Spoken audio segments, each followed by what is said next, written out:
ಕೊಡು.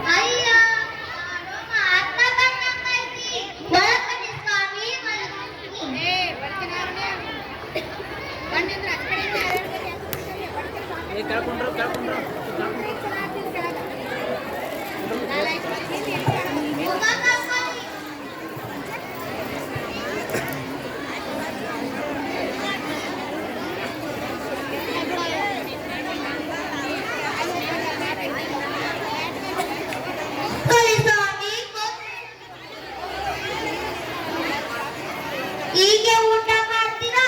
ತುಪ್ಪ ಬರ್ಕೊಂಡು ಊಟ ಮಾಡ್ತೀರಾ?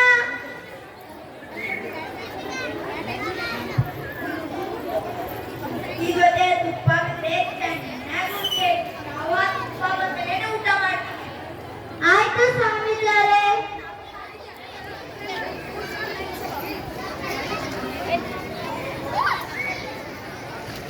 ಅಯ್ಯೋ ಸೂರ್ಯ ಮುಳ್ಕೊಂಡೈತೆ. ಸಾಯಂಕಾಲ ಆತಲ್ಲ, ಇನ್ನೂ ತುಪ್ಪ ಬರ್ದಿರಲ್ಲ.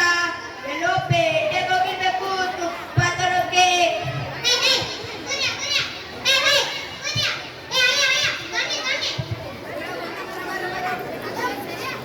ಅಯ್ಯೋ ಏ ಹುಗ್ಗಿ, ಏ ಹುಗ್ಗಿ.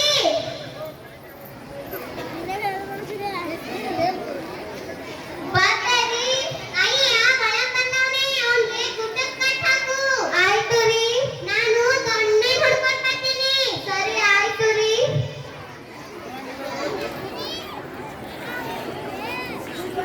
ಶಿವ ಶಿವ, ನಾನೇನು ತಪ್ಪು ಮಾಡ್ಬೇಕು?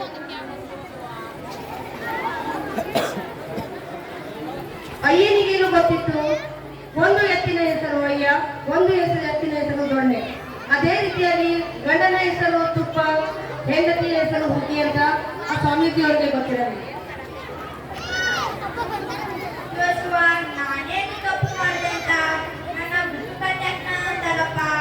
ಅಯ್ಯ ಹೊರಗ್ ಬಂದಾನೆ, ಅವನಿಗೆ ಗುಡ್ಡು ಕಟ್ಟಾಕು. ನಾನು ದೊಣ್ಣೆ ಮುಟ್ಕೊಂಡ್ ಬರ್ತೇನೆ ಅಂತಲ್ಲಪ್ಪ. ಇವನ್ ಕೈಗೆ ಸಿಕ್ಕರೆ ನನ್ನ ಬಾಳ್ಕೊಡಿದ ಚೆನ್ನಾಗಿ ಬರ್ತೇನೆ. ನಾನು ಇಲ್ಲಿಂದ ಹೋಗಿ